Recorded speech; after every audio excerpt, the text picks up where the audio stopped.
Welcome to the Genius Factory. Enjoy the video.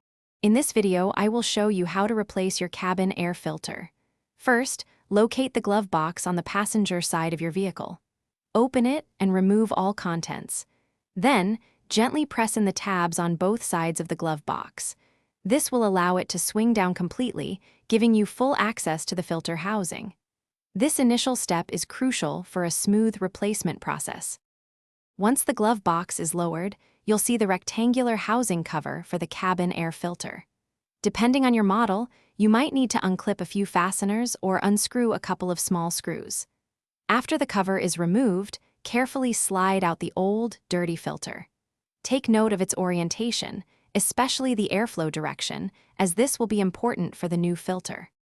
Now, grab your new cabin air filter. It's very important to check the airflow direction arrow printed on the filter. This arrow must point in the correct direction, usually towards the rear of the vehicle or as indicated by the housing.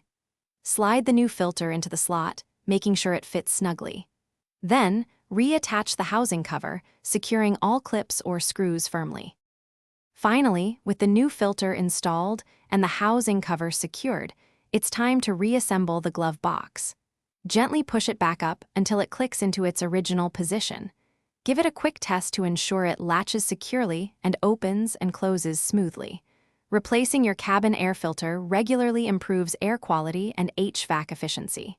Also, make sure to check the description for a link to those fantastic leak-proof, meal prep containers, and other great deals we've found for you. Thanks for watching. If you found this helpful, don't forget to like and subscribe.